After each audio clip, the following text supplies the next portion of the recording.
이번 시간부터는 성경 전체를 꿰뚫는 성경 전체의 흐름에 대해서 살펴보고자 합니다. 창세기부터 요한계시록까지를 전체를 관통하는 대주제와 또 그 주제에 따라서 성경 전체를 한눈에 살펴보는 이른바 성경의 맥잡기라고 할 수 있는 성경에 나오는 그 주제를 중심으로 성경 전체의 그 전체 구조와 또 역사적인 흐름에 대해서 배워보고자 합니다. 오늘은 그 첫 번째 시간입니다. 성경을 읽고 이해할 때 어떠한 관점에서 볼 것인가, 또 성경의 주제를 무엇이라고 잡고 이 성경 전체를 파악해 나갈 것인가, 그와 관련해서 성경의 주제에 대해서 살펴보도록 하겠습니다. 이 성경의 전체 주제가 무엇인가, 여기에 대해서 바라보는 관점들이 여러 가지가 있을 수가 있습니다. 어떤 사람은 성경 전체를 하나님의 사랑이라는 관점으로 처음부터 끝까지 보는 분도 있고, 또 어떤 분은 구원이라는 관점에서 처음부터 끝까지를 성경을 이해하시는 분도 있습니다. 또 혹은 이 전체를 인류 역사의 발달 과정으로 보시는 분도 있고, 또 어떤 분은 이 성경 전체 흐름을 교회라고 파악을 하는 분도 있습니다. 그런데 이런 여러 가지 사상들이 있지만 성경을 해석하는 두 가지 양대의 산맥이 있는데, 하나 입장이 언약주의 신학 입장이고 다른 한쪽이 세대주의 신학 입장입니다. 언약주의 교리가 있고 세대주의 교리가 있고 그런 것이 아니라 성경을 바라보고 이해하는 그 관점을 이야기합니다. 또한 어떠한 관점을 택하느냐에 따라서 성경을 읽고 이해하는 방식이 약간씩 차이가 날 수가 있습니다. 먼저 언약주의 신학이라고 하는 것은 우리가 흔히 알고 있는 이제 칼빈주의, 장로교 쪽에서 주로 채택하고 있는 입장입니다. 성경에 나오는 모든 것들을 하나님과 이 사람 사이의 언약, 또 그 언약의 성립과 언약의 이행 과정으로 보는 그런 관점입니다. 이 언약주의 신학에서는 세 가지 주요한 언약을 다룹니다. 첫 번째는 이제 구속 언약입니다. 이 언약은 성부 하나님하고 성자 하나님 사이에 계약이 있었다는 겁니다. 곧 사람들이 죄에 빠져서 구원을 필요로 하고 있는데 예수님께서 사람들의 죄를 대신해서 죽으시고 구원에 필요한 모든 조건들을 아버지 제가 이행을 하겠습니다. 예수님의 그런 제안에 대해서 하나님 아버지께서 예수 그리스도께서 그 십자가의 구속의 사역을 이루면 그 공로를 인정해서 믿는 자를 의롭다고 하고 믿는 자를 구원하고 예수 그리스도를 교회의 머리로 세우신다는 언약입니다. 물론 성경에 성부 하나님과 성자 예수님 사이에 이런 대화가 명확하게 기록된 곳은 없습니다. 그러나 재판장이신 하나님과 대속자이신 예수 그리스도 사이에 이런 약정이 있었다라고 신학자들이 주장하는 거죠. 두 번째는 이제 행위 언약입니다. 이것은 하나님과 아담 사이에 어떤 언약, 계약이 있었다는 겁니다. 그 계약의 내용은 창세기 2장 16절, 17절에 나오는 하나님께서 아담에게 주신 말씀의 근거에 있습니다. 동산 모든 나무에서 나는 것은 내가 마음대로 먹어도 되나 선악을 알게 하는 나무에서 나는 것은 먹지 말라. 그것을 먹는 그날에 내가 반드시 죽으리라고 하나님께서 말씀하셨는데, 이 언약주의 신학 입장에서는 이것을 인류의 대표자인 아담과 하나님 사이의 계약 관계로 봅니다. 이걸 왜 계약 관계로 보느냐? 호세아 6장 7절을 보면요. 호세아 6장 7절에 그들은 사람들같이 언약을 어기며 거기서 나를 대적하고 배신하였도다, 이렇게 기록이 되어 있는데, 이게 이 개역 성경에는 어떻게 되어 있느냐면 사람들이라는 부분이 아담으로 되어 있어요. 그들은 아담같이 언약을 어기며 거기서 나를 대적하고 배신하였도다. 이 아담이라는 말은 사람이라는 뜻도 되고요, 붉은 흙이라는 뜻인데 사람이라는 뜻도 되고 최초의 인류였던 아담 한 개인을 이야기하기도 합니다. 그런데 많은 현대 역본과 개역에서는 이걸 아담이라고 번역을 했어요. 하지만 호세아 6장의 문맥을 보면은 어떤 내용이 나오느냐면 하나님은 이른 비와 같이, 늦은 비와 같이 항상 일정하시다. 돋는 아침 햇볕과 같이 일정하시다. 그러나 사람은 쉽게 사라지는 구름과 같고 새벽 이슬과 같다. 하나님의 신실하심과 변하기 쉬운 사람의 속성을 이야기하고 있습니다. 창세기에 나오는 아담 이야기가 아니고요. 하나님과 사람을 비교하고 있어요. 그런데 이 현대 역본들이 이 번역을 아담이라고 번역을 하는 바람에 어떤 문제가 생겼어요? 하나님과 아담 사이에 언약이 있었다. 이런 결론이 나오는 거예요. 그럼 그 언약이 어디에 있느냐 찾아보면 창세기 2장 16절, 17절 밖에 나오지 않습니다. 근데 창세기 2장 16절 이하에서 하나님께서 아담에게 하신 말씀은 언약이 아닙니다. 16절에 하나님이 뭐라고 하시느냐면 주 하나님께서 남자에게 명령하여 이르시되, 이건 하나님의 명령이지 언약이 아닙니다. 그런데도 불구하고 이 언약주의, 계약주의 신학에서는 이걸 언약으로 파악을 하는 겁니다. 아담은 인류의 대표자였다. 대표자로서 사람을 대표해서 하나님과 언약을 맺었다. 그래서 언약의 내용이 뭡니까? 만약에 아담이 순종하면 영생을 주고 불순종하면 사망의 형벌을 받게 된다는 것입니다. 그런데 첫사람 아담이 하나님 앞에서 그 언약을 위반했기 때문에, 대표자인 아담이 언약을 어겼기 때문에 아담 이후로 태어나는 모든 인류가 결국은 아담과 같은 죄인으로 간주되었다는 겁니다. 비록 모든 사람이 죄를 짓지는 않았지만 아담 한 사람이 언약 관계를 깨뜨렸기 때문에 사람과 하나님 사이의 관계가 이렇게 분리가 되었다고 주장하는 겁니다. 언약주의 신학 입장에서 볼 때는 그렇습니다. 그래서 첫사람 아담이 깨뜨린 그 언약이, 이제 언약이 깨어짐에 따라서 사람이 죄인이 되었는데 어떻게 하면 이 사람을 다시 구원하고 회복시키느냐. 그래서 하나님께서 은혜의 언약을 주셨다는 겁니다. 사람이 무언가를 행함으로써 하나님 앞에서 인정받는 것이 아니라 하나님이 값없이 베풀어 주시는 은혜를 통해서 하나님하고 사람 사이가 다시 회복된다고 보는 관점입니다.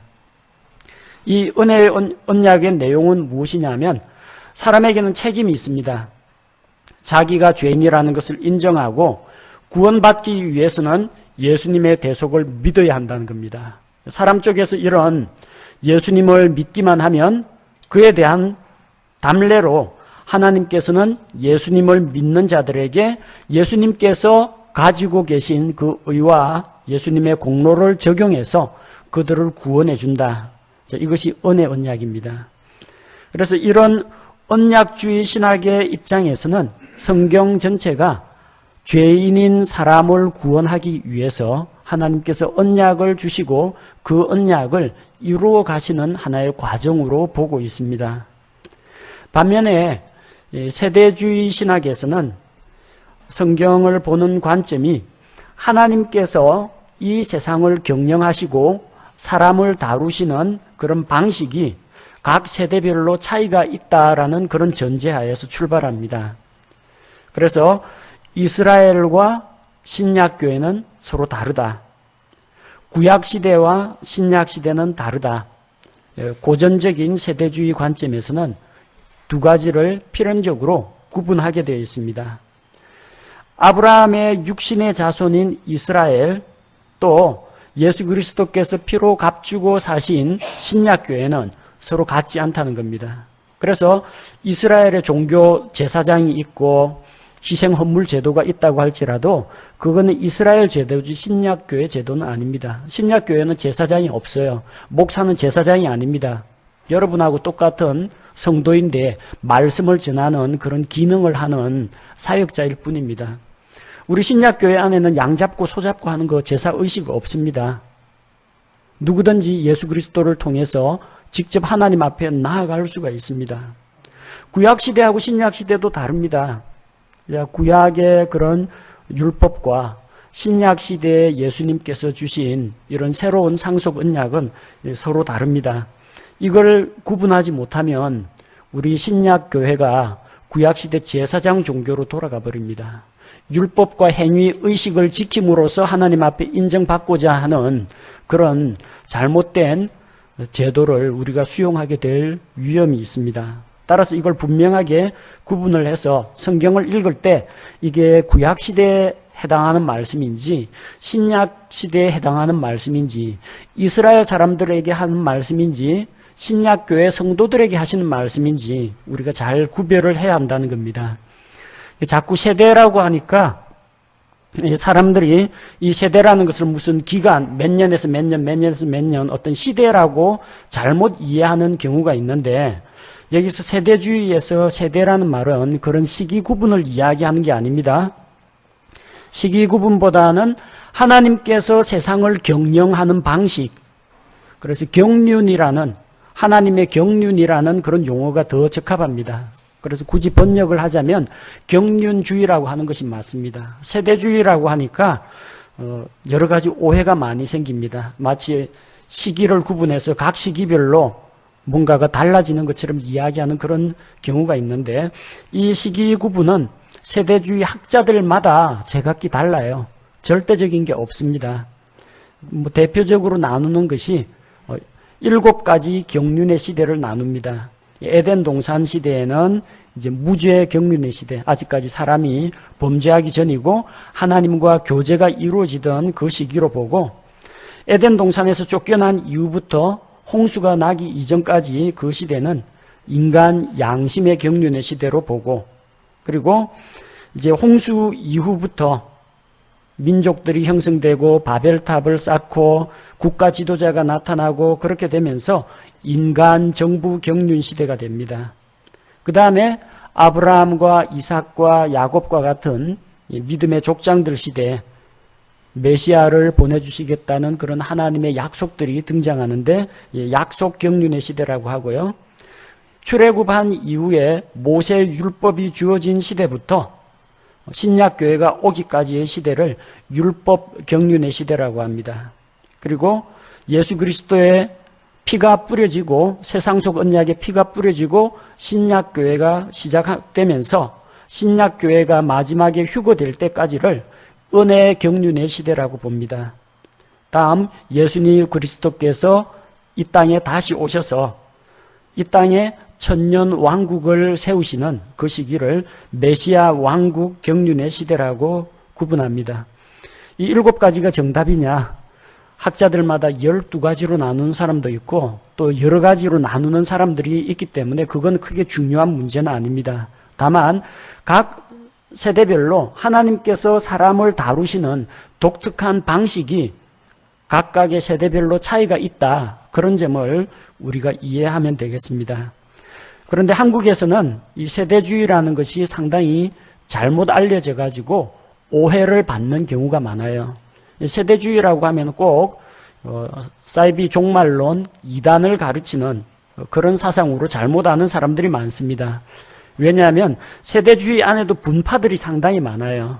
그 가운데 일부 분파에서는 인류 역사를 6,000년으로 봅니다. 글자 그대로 6,000년으로 보는 거예요. 왜? 천년왕국이 1,000년이다. 그러니까 창조부터 시작해서 신약교회가 끝나는 시기까지를 6,000년, 마지막 1,000년은 하나님께서 7째 날에 안식하신 것처럼 이 땅에서 복락을 누리는 그런 천년왕국의 시대, 안식의 시기다. 그래서 전체 역사를 7,000년으로 보고 그 이후에 영원한 새하늘과 새 땅, 영원한 세계가 이어진다라고 보는 견해입니다. 인류 역사를 6,000년이라고 보니까 여러 가지 계산법이 등장합니다. 그럼 지구 종말이 언제냐? 예수님 재림이 언제냐? 요걸 산술적으로 계산하는 사람들이 나와요. 그러다 보니까 예수님 언제 재림하신다 하는 시한부 종말론이 등장한 겁니다. 대부분의 그런 종말론들이 이 세대주의 입장에서 나왔기 때문에 세대주의 하면 또 사이비 종말론 가르치는 것으로 오해를 받기도 합니다. 그러나 이거는 세대주의 입장 가운데서 극히 일부분입니다. 이게 전체가 다 세대주의는 아니고요. 또 일부 세대주의 가운데에서는 우리는 지금 신약 시대를 살고 있기 때문에 구약 성경은 필요 없다. 구약 성경이 유대인 거다. 우리하고 관계없다고 보고 마태복음은 유대인들을 위한 복음서이기 때문에 우리한테 해당 사항이 없다라고 주장하기도 합니다. 야고보서는 행위에 더 무게를 두고 있기 때문에 믿음으로 말미암는 행위 쪽에 포커스를 맞추고 있기 때문에 야고보서도 배제해야 한다. 신약 성경 안에 있는 구약 성경이라고 뽑히는 이 히브리서 같은 경우도 신약 교회하고는 관계없다라고 보는, 필요 없다라고 보는 견해가 있습니다. 우리는 이런 극단주의적인 그런 세대주의 입장을 채택하지 않습니다. 또 학자들에 따라서는 구약 시대는 율법을 지킴으로 구원을 받고 신약 시대는 하나님의 은혜로 구원을 받고 환란기에는 적그리스도에게 경배 안 하고 짐승의 표 안 받고 자기의 행위로 구원을 받는다. 이런 주장을 내세우는 사람도 있습니다. 이것 역시 일부 극단적인 세대주의적 해석에서 나온 것입니다. 우리는 그런 사실을 믿지 않습니다. 우리는 모든 시대의 모든 사람들은 하나님의 은혜로 믿음을 통해서 구원을 받는다. 그렇게 믿습니다. 에덴 동산에 있었던 아담 역시 마찬가지고요. 환란기 때에 예수 그리스도께서 다시 오실 것을 믿고 왕국의 복음을 전하는 환란기 성도들도 역시 마찬가지. 하나님께서 구원의 길을 마련해 주시고 사람이 믿음으로 그것을 붙잡음으로 말미암아 구원을 받습니다. 이것은 모든 시대에 통용되는 진리입니다. 따라서 우리가 세대주의의 여러 스펙트럼 가운데에서 이런 잘못된 세대주의나 시한부 종말론이나 극단적 세대주의나 이런 것들은 우리가 경계를 해야 되겠지만 세대주의적 관점과 세대주의적 해석 방법에 대해서는 우리가 적대시할 필요가 없다는 것입니다. 그리고 또 성경대로 믿는 근본주의 침례 성도들은 하나님께서 주신 이 말씀을 바르게 나누어서 누구에게 주신 말씀인가, 어느 시대에 해당되는 말씀인가를 잘 나누어 가지고 성경을 해석하는 세대주의적 입장을 취하고 있습니다. 언약주의가 맞느냐, 세대주의가 맞느냐, 이건 별 의미가 없는 질문입니다. 세대주의라는 교리가 있는 게 아니고 언약주의라는 교리가 있는 것이 아니고 성경을 바라보고 해석하는 입장의 차이입니다. 그래서 언약주의 신학과 세대주의 신학은 차이점은 있지만 서로가 서로를 적대시하는 그런 관계는 아닙니다. 그래서 우리는 이 성경을 읽을 때 어느 방식으로 성경을 이해하고 받아들이는 것이 더 타당한가 적합한가를 살펴봐야지 내가 맞기 때문에 너는 틀렸다 이런 식으로 상대방을 정죄하는 그런 방식으로 성경을 해석하는 것은 이제 옳지 않다고 봅니다.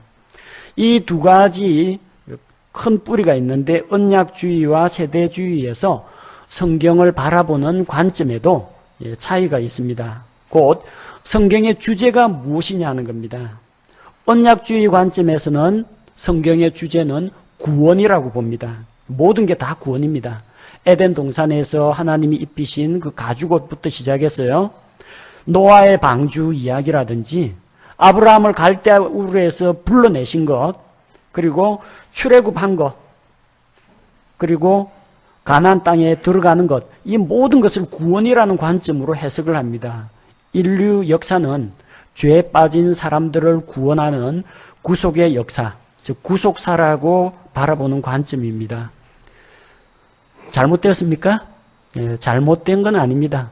분명히 성경에 하나님의 구원의 역사가 에덴 동산부터 요한계시록까지 이어지고 있습니다. 다만 어느 부분이 문제가 되느냐면 전체 그 시간대라는 것은 하나님이 계신 영원 이전부터 영원 이후까지를 다루는데 고작 수천 년에 불과한 인간의 역사만을 다룬다면은 이건 너무 좁은 시야로 성경을 보는 것이 되어버립니다. 만약에 성경 전체 주제가 구원만 이야기하는 것이라면 나머지는 뭐냐는 겁니다. 그러면 하나님께서 창세기 1장에서 동물들은 왜 만드셨는지, 천사들은 왜 만드셨는지 아무도 설명을 못합니다. 동물이 구원받는다는 이야기 들었습니까? 죽은 개와 고양이가 구원받아갖고 천국 가는 이야기. 동물은 구원하고는 아무런 관계가 없습니다. 근데 왜 만드셨어요? 언약주의 신학으로 설명해보라고 하면 설명 못합니다. 다 구원 이야기라는데 왜 동물 이야기는 해당이 안 돼요? 천사는 왜 만드셨느냐? 하늘에 있는 영적 존재들, 그룹들, 스랍들, 천사들 왜 만드셨느냐? 천사는 구원이 없습니다. 하늘에 있는 거룩한 천사들은 죄를 안 지었기 때문에 구원이 필요가 없고, 타락하고 범죄한 천사들은 대신 속죄가 불가능하기 때문에 구원받을 길이 없습니다. 그 천사들은 구원하고 관계가 없어요. 자, 성경 전체의 주제가 구원이라고 하면 그럼 천사는 어떻게 설명할 것인지 언약주의 신학에서는 아무런 답을 할 수가 없는 그런 한계에 부닥친다는 겁니다. 자, 세대주의적인 관점에서는 성경의 주제를 무엇이라고 보느냐? 하나님의 영광이라고 봅니다. 하나님께서 창조하셨습니다. 하늘에 있는 영적인 존재들, 천사들, 스랍들, 그룹들, 이런 존재들을 창조하셨습니다. 왜 창조하셨어요? 하나님이 영광을 받으시기 위해서. 하나님의 거룩한 보좌를 호위하고 하나님의 거룩하심을 찬양하기 위해서 만드셨습니다.